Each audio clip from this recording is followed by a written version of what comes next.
Welcome back, everyone, to the Property Journey Podcast, episode 38, and today is a bumper one, Roy. It's the feedback on the budget. On the budget, the autumn budget 2025. What a morning.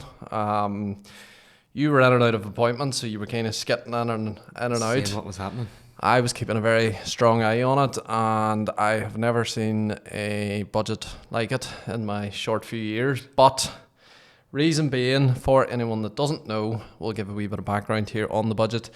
Budget is obviously released by the government as to what they're spending and what their taxes is going to be. It also gives a bit of a forecast on what they believe the economy is going to be going forward. So there's obviously forecasts for, say, the next 4 or 5 years and how they expect growth and things like that there in the economy. Now, what usually happens, is that there's obviously all the discussion beforehand and we're wondering what's going to be happening and all the rest of it. And then the Chancellor stands up at her stand in government after Prime Minister's questions, and she tells us all, and we're hanging off every word, hanging off it because we're waiting to see what happens. And then at the end of that, then she releases her 150-page document. As well as that, the Office of Budget and Responsibility, who hold the government to account, usually then release their forecast, scrutinising the budget at the same time after she has said everything. This year, they decided to release theirs early. They're super organised, Chris. Very organised. Apparently a technical glitch. So at 11:30, nearly an hour before the Chancellor took to the stage, we pretty much had a fair idea of what was said to come in the speech, which we'd never had that before. Never had it before. So, wasn't great.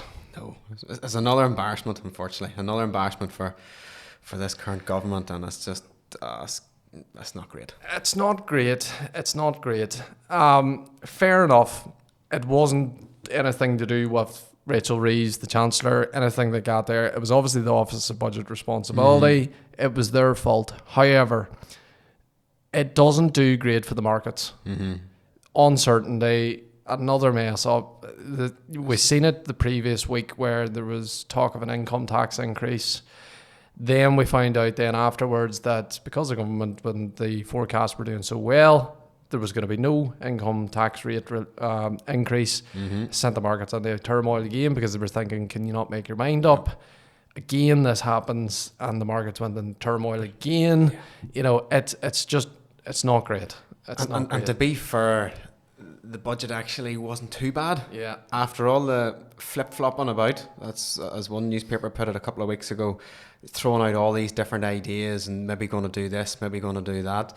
The only crazy one, which I think, I just don't know how it's going to work, but we'll chat about it later on, is the mileage charge for electric cars. Yeah. Other than that, in general, I have to say the budget wasn't too bad. Yeah. Too bad. I seem to, I always do say once you look back at, afterwards and you see the speculation and you see the commentary on it, there is obviously, no matter what, doesn't matter if she had says that she was going to give us all an extra 100 grand each. For some people, there would have been a problem with that. It wouldn't be enough. It wouldn't be enough. Yeah. And for other people, they would say that it was too much, or they didn't go far enough. So I personally believe I'm in the same boat as you, Roy. I actually don't think it was as bad as what it could have been on an overall term. Yeah. But we'll dive into some of the big talking points that are in it. Some of them relevant. Obviously, I know we are a property podcast. Some of them aren't maybe so-called relevant to property, but they are still relevant to business owners. They're still relevant to the general public. They're still relevant to anyone that is thinking about purchasing property. It's relevant to everyone in generalised day-to-day life. So the big one then, obviously, that is set to increase is national minimum wage, which obviously affects everyone, or for most people. Anyone over the age of 2021, anyone over the age of 21 will see their wages increase from £12.21 to £12.71 from April 26. So that's an extra 50p an hour. Those between the ages of 18 and 21 will see their rate increase from £10 to £10.85. And then also those under the age of 18 and working as apprentices will see theirs move from £7.55 to £8. Big thing about that is obviously, one, wages are going to increase for those that are on minimum wage. Two, it has a knock-on effect for some other people's wages, where to get that balance between experienced workers and maybe people on minimum wage, most other people's wages increase. The only thing I appreciate, yes, anybody on the minimum wage is going to be grateful of getting that automatic pay rise, and no doubt for them it's not going to be enough. But answering this from an economics point of view, what we saw in previous years where the increased the minimum wage by so much, that immediately just had a shock and an impact in the whole the whole economy. And what that meant was that forced the prices of everything up. So for instance, if salaries are going up, well, an employer just simply is putting the price that they're selling the customer up. So that means everything that you're buying is automatically increased. So that means that those people who got a pay rise or a pay increase through the minimum wage last year probably didn't feel it. Whereas this year is probably more of a fair rise, and it's not going to be felt the same, and therefore it shouldn't push prices up for everything that everybody's buying. So that should help with inflation. Yeah. And that kind of then leads me on to maybe the next talking point, which is obviously, is there a bit of a counteract here then sort of to that national minimum wage increase then with the tax thresholds being frozen? Because as wages increase, and they're keeping these thresholds so for anyone that maybe doesn't understand the tax thresholds, you have no tax, income tax. This is specifically income tax. Is paid in the first £12,570. Then for any wages that you earn between £12,571 and £50,270, you pay 20% on it. And then for anyone that earns between £50,271 and £125,140, paying 45% or 40% on that, sorry. And then anything over that then is 45%. More people then, so that's the thresholds. Yeah. As your wages increase, the likelihood is you're going to meet them thresholds faster. Yeah.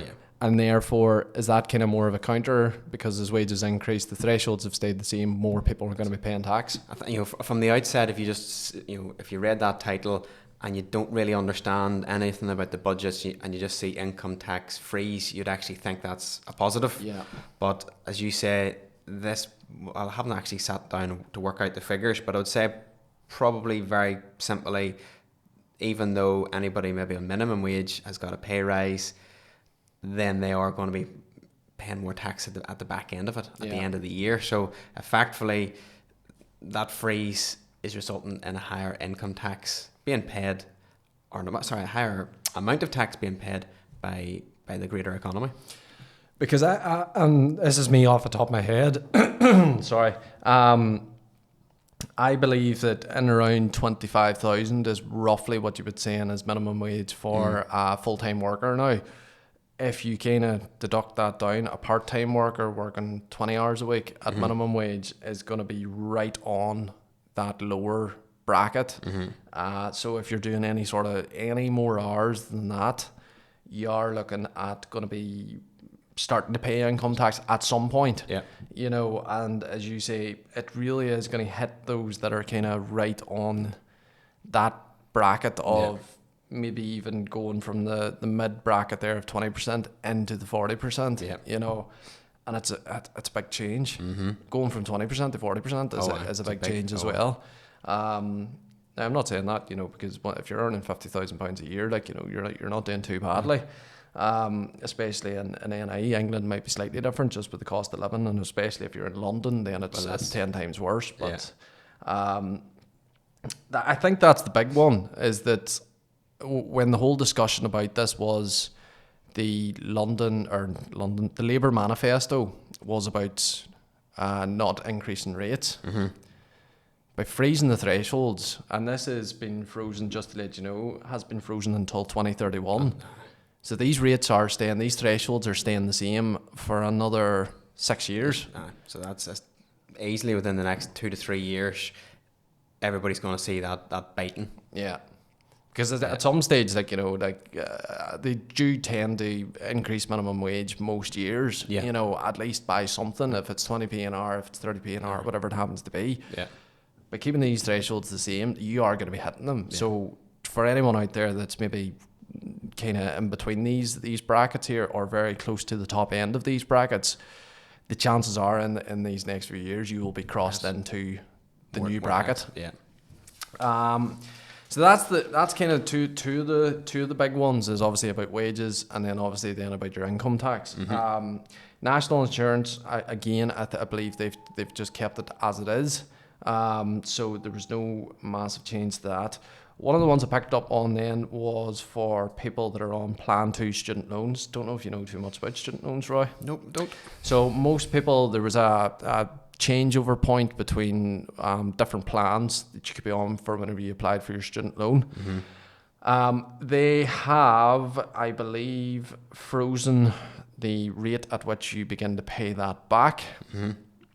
Therefore, again, more people are going to be hitting that threshold in the coming years. They've frozen that until the year of 29-30.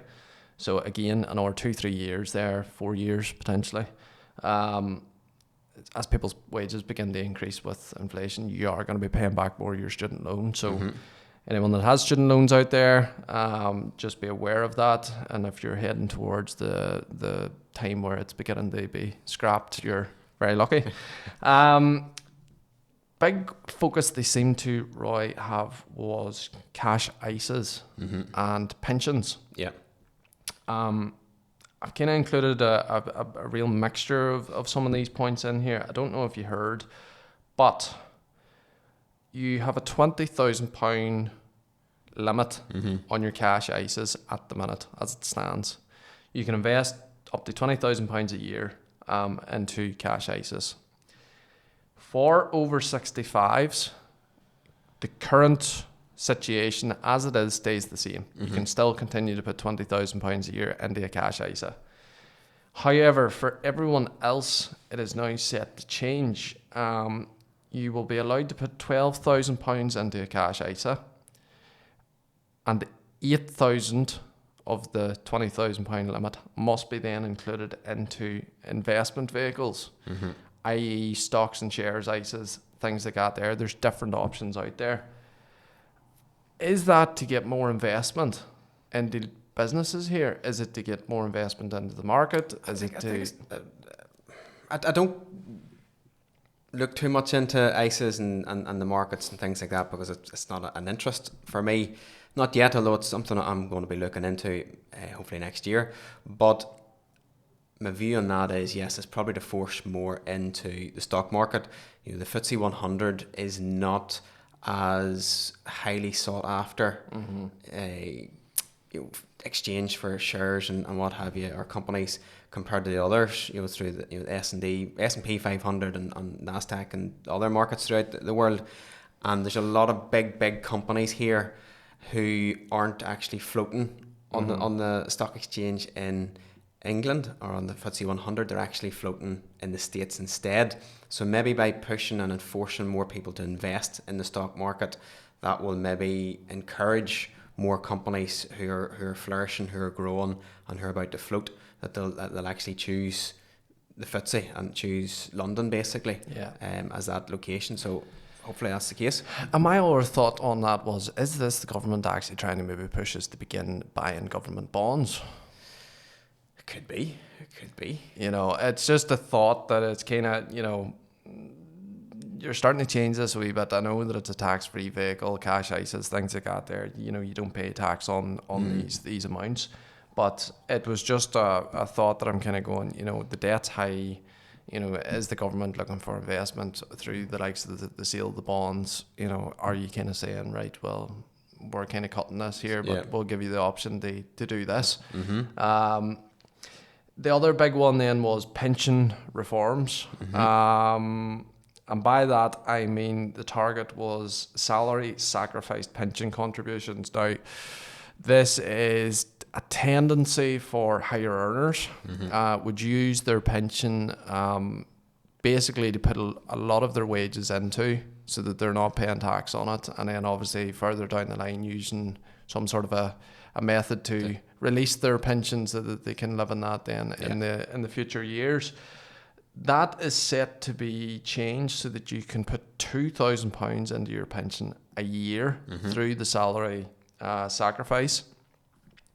And after that, so anything over and above the £2,000 a year, you will now be due national insurance contributions. That then is obviously going to affect you personally and also your employer. Yeah. Because they will then have to pay employers national insurance on top of that as well.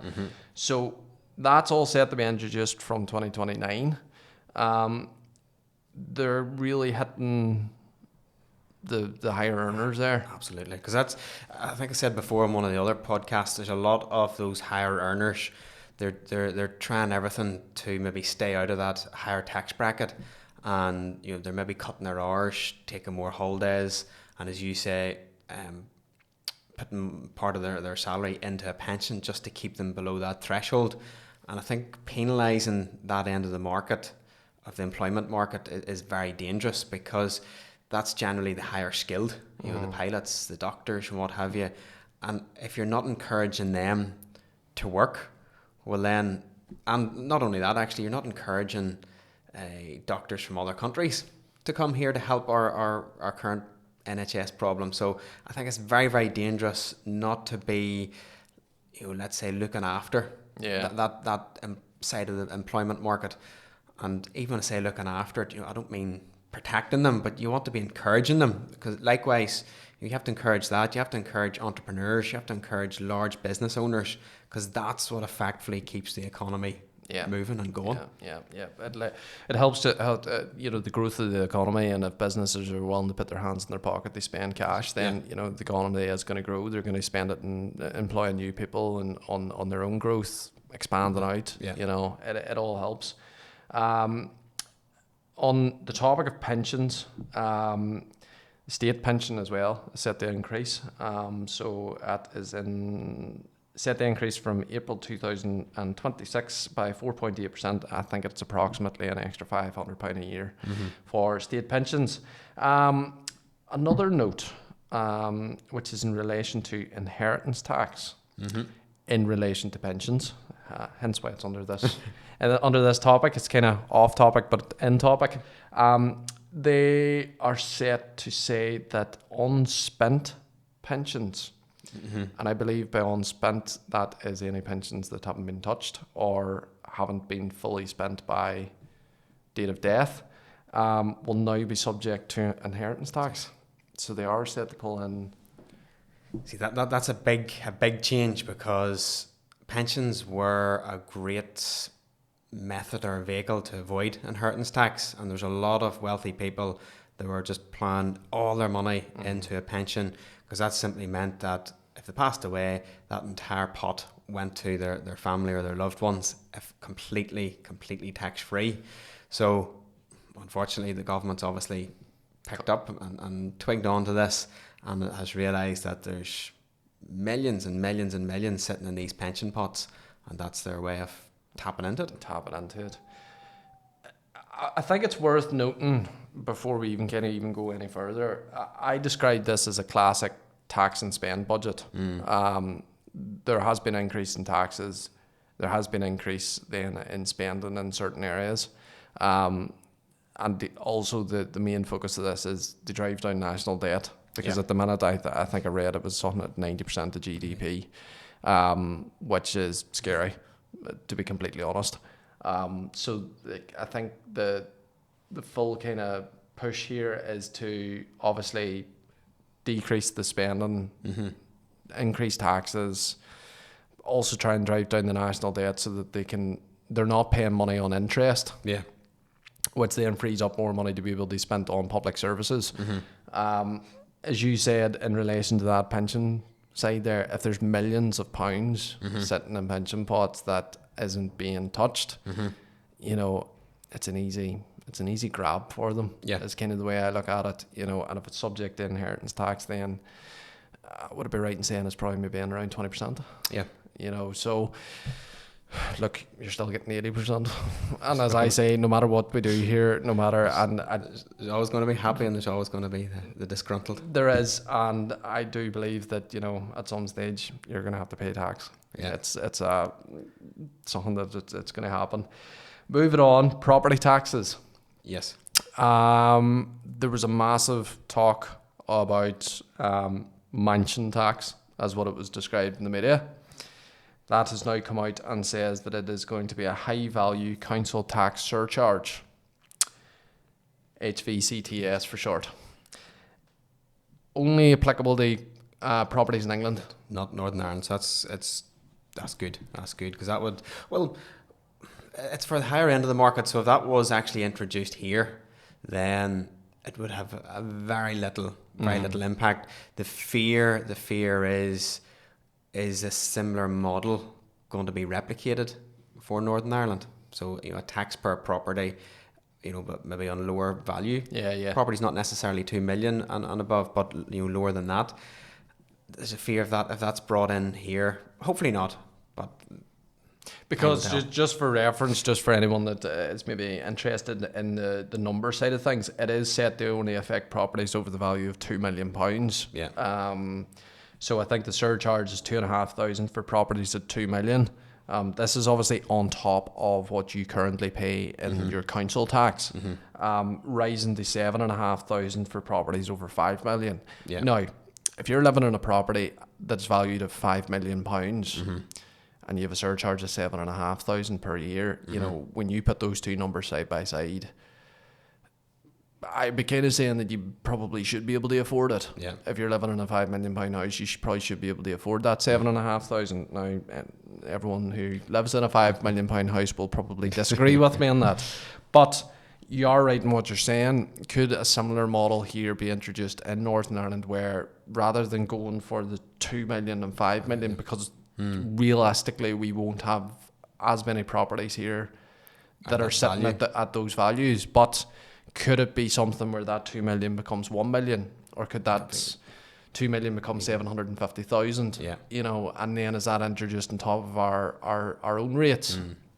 You know, is it a possibility? Yeah, it is, because I think, correct me if I'm wrong, there might be something similar in the Republic as well. It's maybe a lot smaller amount of tax every single year, but it's still a simple tax, and it's a very simple way for government to pull in money.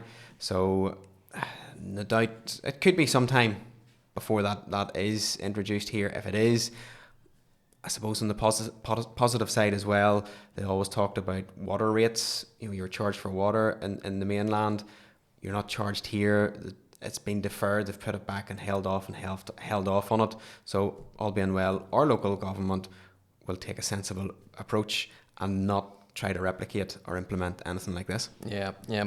The next big one, which obviously does affect our listeners here on the Property Journey podcast, is that property income taxes. I know you've been keeping your eye on this one, Roy. Out of all of the budget, this was the part I was looking at. So these taxes from April 27, so that's just a little under a year and a half's time, the basic rate is set to increase from 20% to 22%. The higher rate is increasing from 40% to 42%, and the additional higher rate then is from 45 to 47. So pretty much whatever the threshold was or whatever the rate was, it is now set to increase 2%. I'm really, really taking a positive view on this, you know, albeit it is a tax rise.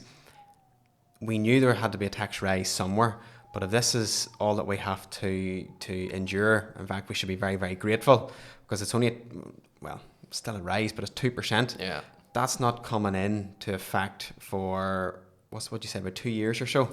Yeah. So by the time inflation eats into that, you're going to have rent increases and what have you. It effectively increases your tax bill by maybe £200 to £300-400 a year, which I know I keep saying it's still an increase, but it could have been a lot worse. Yeah, could have been a lot worse. And if that's all that we have to put up with, I'm more than grateful.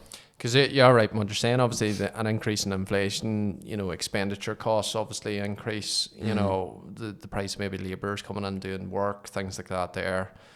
That's all taken off before you begin to, pay tax. So the chances are could end up balancing out. You may not be paying much more, Yeah.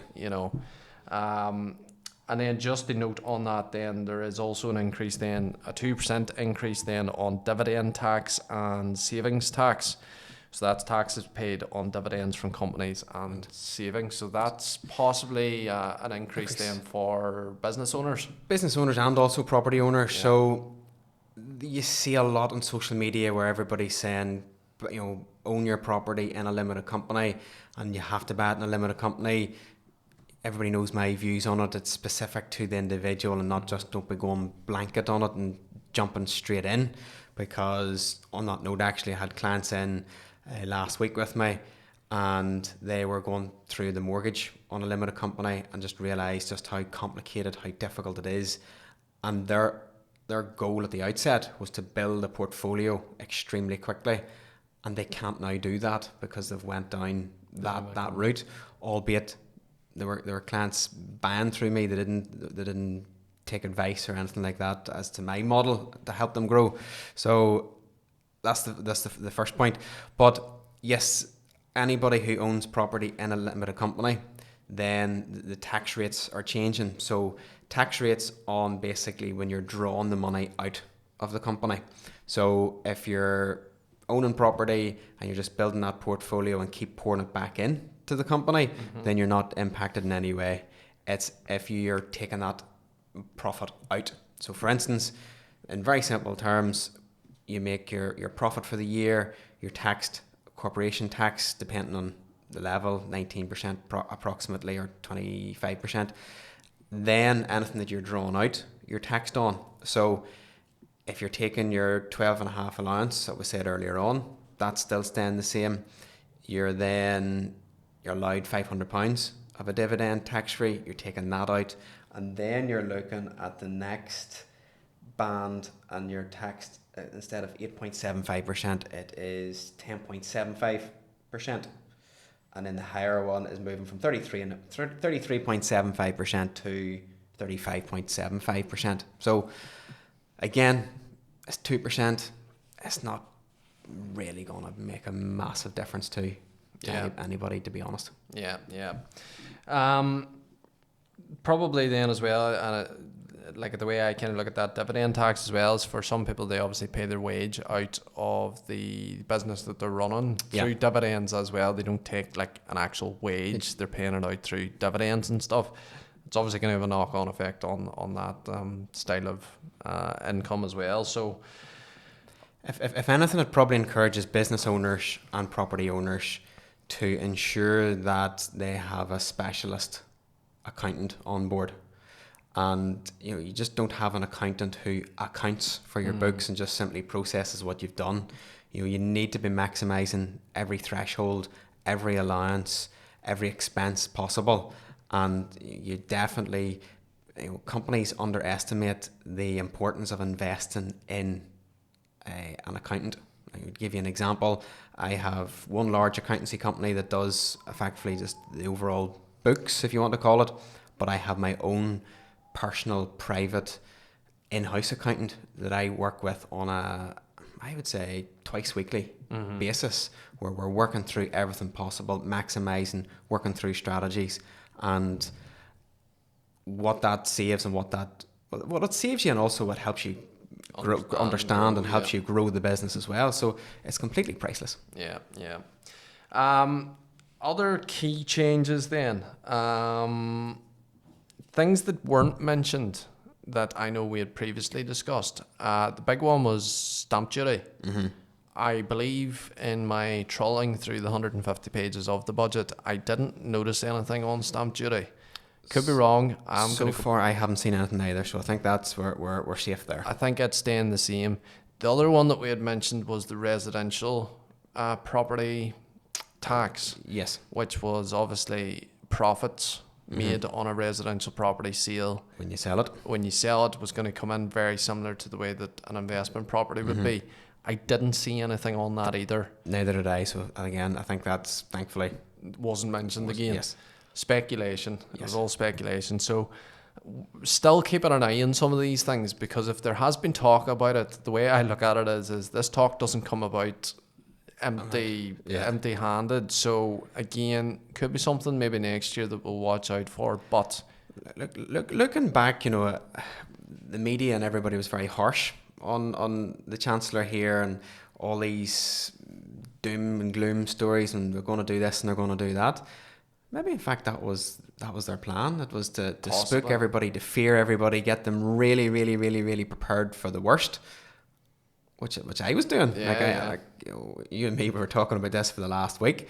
What was happening, what was going on, and then literally whenever it comes out, we're actually thinking, you know what, that wasn't too bad. Could have been and again, they moved the date of it to the end of the month. Well, sure, here we go. Not a couple of weeks. We're getting caught up into Christmas. We're going to forget about it. Yeah.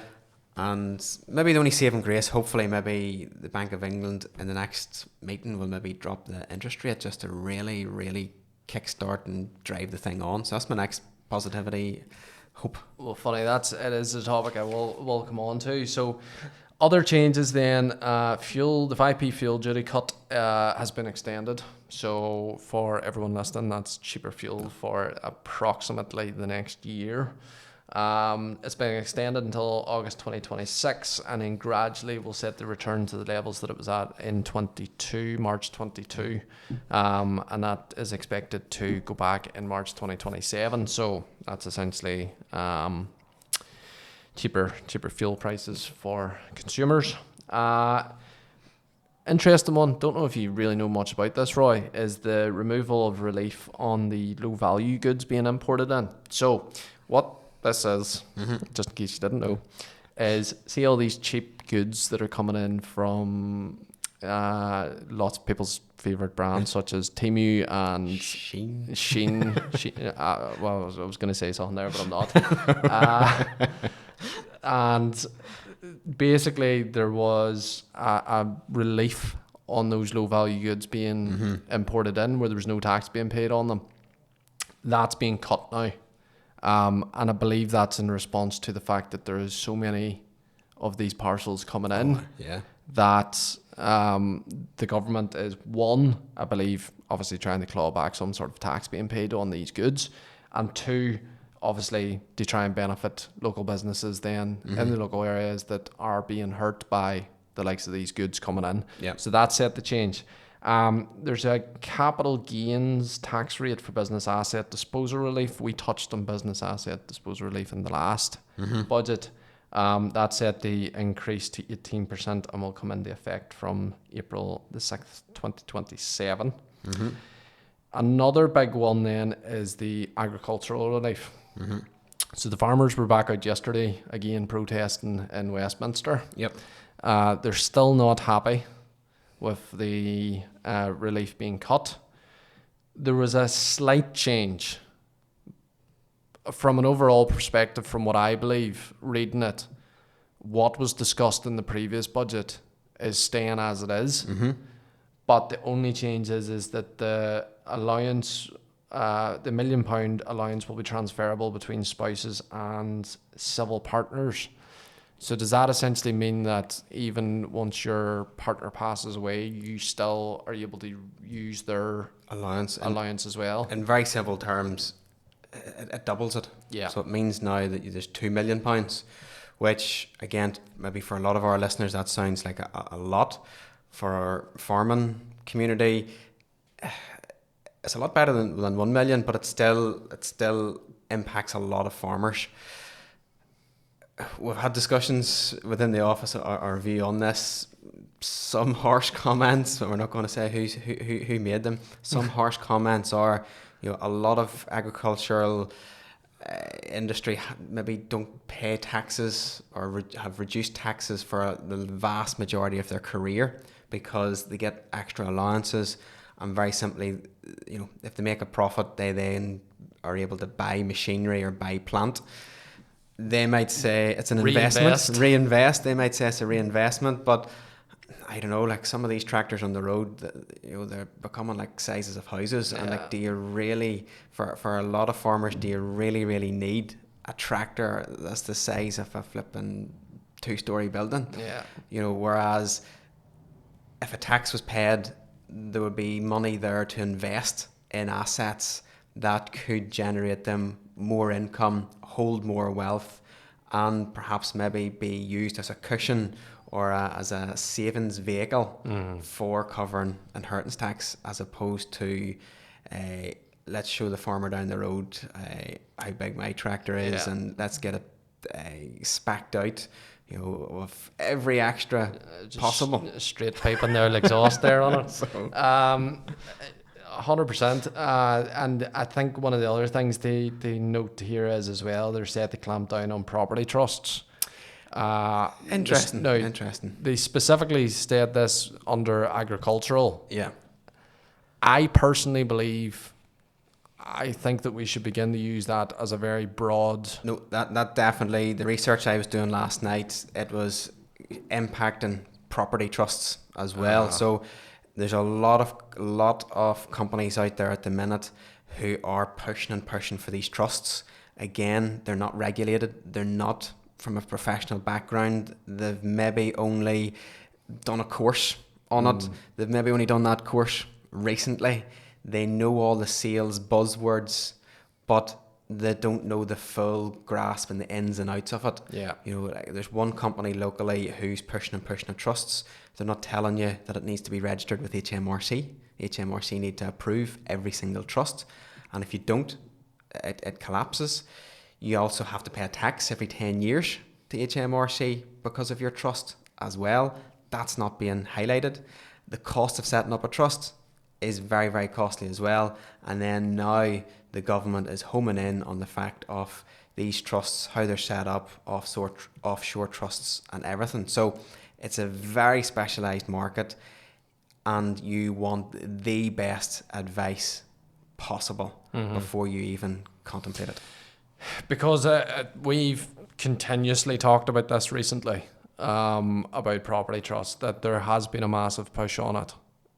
If you don't get it done right, if you don't take the right advice on it, it can completely shoot you in the foot. You could, and they're not an easy vehicle to remove yourself from either.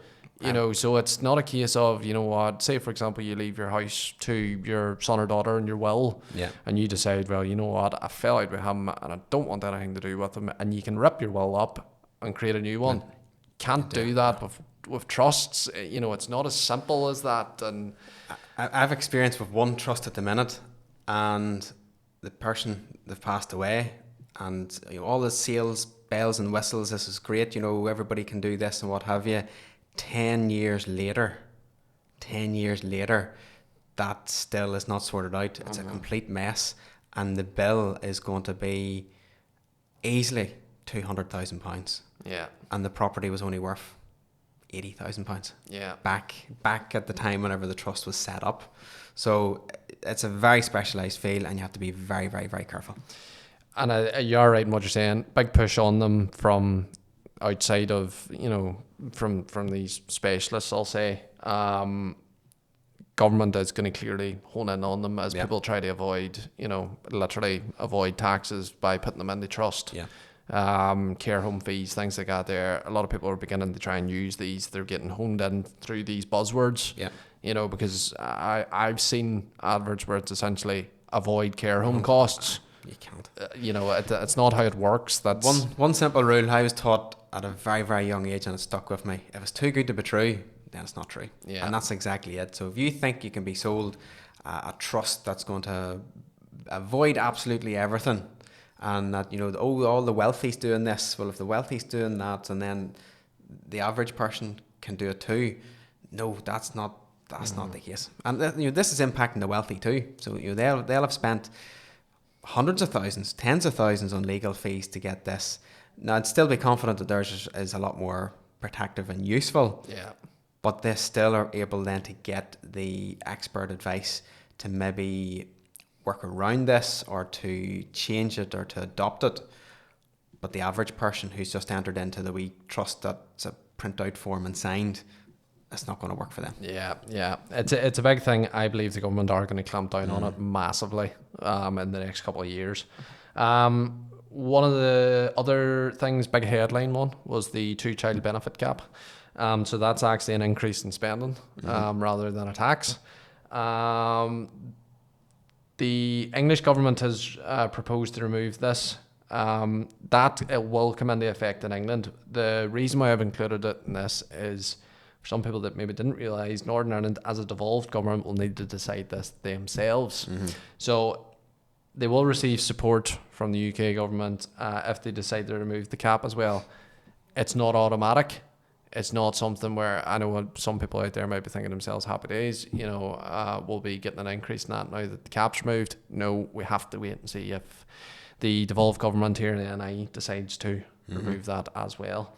On to your one, Roy, which is the electric vehicles and hybrid vehicles. They're calling it an electric vehicle excess duty, EVED. I have to say I'm disappointed in that, because I've been so anti-electric vehicles for years and years and years, and I was actually starting to look about maybe the next time I change the car, I was maybe going to look about going down that route. I'm not now. Yeah. I'm not now. Good old traditional big diesel engine. Can't beat it. Can't beat it. I would actually like to point out there was nearly 3 pages dedicated to around this. Now, whether that is the simple fact that it was talking about the government having to work with the authorities on how that they're going to introduce this. I think that there was measures around, I think you mentioned it, about 3p per mile. So there's going to be a mileage cost. I do think that they're actually going to bring in an actual standalone tax as well on certain vehicles. Then obviously, because hybrid is petrol and electric, then there's going to be a joint tax there, because you're paying obviously your fuel duty with your petrol, but then you're not paying anything then for the electric side. So then there's going to be a tax on it. It's going to be very complicated. See, for all the conspiracy theorists, this is exactly what maybe the whole plan was. It's the way the government lure you in. Go electric. You have no road tax to pay. You get all these allowances to buy the car, company tax benefits, capital allowances, just like a big fishing rod. Throw it out there and just let that line keep being pulled, and then the next thing, whoosh, and that's what they're doing. They're just pulling it back in again. And now all these electric cars, and everybody's got used to the convenience of an electric car and the smoothness and the quality and everything like that, and then boom. Taxed. Well, I do believe that they are set to reduce the value on because I think you had it was up to £3,750 off some of the vehicles and stuff. The limit on that is then set to decrease. So if you have a value of the cars over 40,000, I think now, it used to be 50, it might now down to 40. I don't want to name drop certain cars here, but the most prominent one that we all know, the price of their cars is madness. But a lot of electric cars, even I didn't realise this till I started looking myself. Some of the smallish cars and the brands that you would think to yourself, well, that wouldn't be that expensive, is well over 40 grand. And I'm thinking to myself, that's crazy. It is bonkers money whenever you get down to it. A couple of final points then. Areas such as tobacco, vapes, alcohol and gambling are all set to see either an increase in tax or a new tax implemented in those industries. The key ones that normally get hammered. The alcohol one I was quite surprised at. There's obviously an outcry in there for our hospitality industries. Pubs are suffering. You can clearly see it. There's a lot of ones closing down because of that, and they are set to introduce an increase in alcohol duty. So price of a pint set to increase again. That's tax it all. So people give off to me. It's all, in my view, that's all just luxuries. It's not good for your health. It's not good for your mental health. Not good for relationships. The likes of gambling and things like that. The knock-on impact that can have on families is just horrendous. that should be, the tax on that should constantly go up and up and Yeah, up, and the yeah. money well used to help those people affected by it. And the final thing then was that there was also mentioned that the NI executive is also set to receive an additional 370 million in funding, while 17 million has been allocated for business support due to the Windsor framework, which is obviously the border essentially between the rest of Great Britain and Northern Ireland. Obviously, when you're importing and exporting at the minute, there's a bit of a challenge between some of the industries and things like that there. So there's support out there for that then set to come. Ironically, 370 million in funding. Apparently our shortfall is about 400, so we're still not getting enough money. Apparently. We'll not go into that, Roy. We'll not start that. So that leaves me on to the key things to look out for, and then we'll get this all wrapped up because it's a very long episode so far. You've mentioned that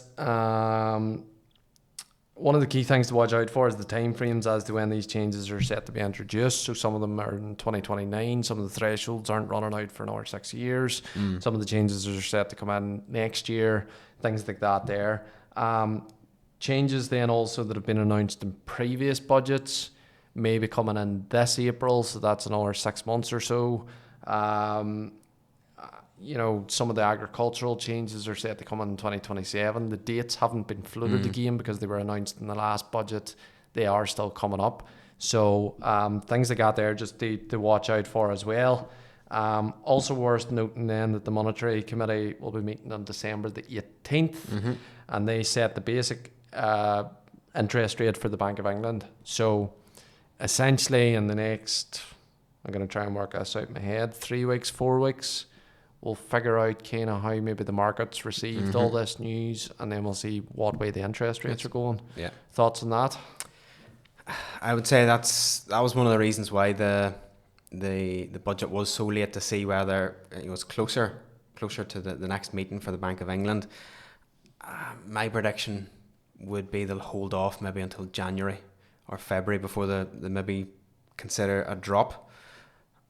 Fingers crossed, maybe they will do that before Christmas just to keep things moving. Yeah, things are, the economy is good at the minute, but there's definitely been a slower amount of investment.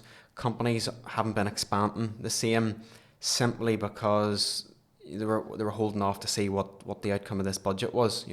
Why would a company invest and borrow loads of money to just simply pay more tax?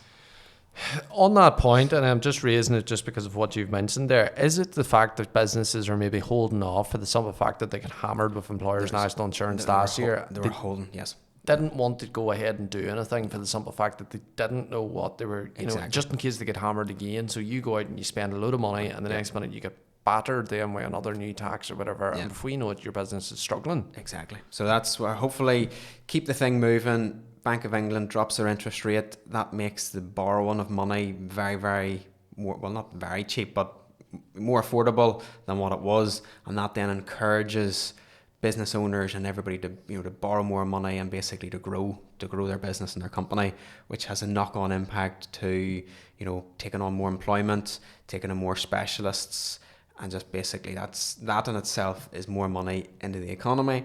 And all of those have benefits in that it does add extra tax as well for the government. So in that scenario, it's a win-win. My view on the government getting more tax in should be just encouraging every single business to be growing and doing everything they possibly can to grow, because the spin-off of that is far better than just simply going the easy route of let's increase tax. Yeah. I think that's kind of really it, Roy. That is the main talking point. So we'll leave it there. The final thing I just want to say is obviously that this is our advice, not even necessarily advice, our interpretation and understanding of what we've read in the budget. Some people will obviously have a different viewpoint on it. That's totally fine. But if you would like to discuss anything that we've discussed here in the podcast or whatever, certainly give us a message. We'll get you hooked up in there with Roy. You can actually sit down and maybe talk about your own personal situations in relation then to some of the points that we've made. So thank you very much, everyone. That's episode 38. That's the Autumn Budget 2025. And Thanks, Chris. you need anything else, give us a wee shout. Thank you. you.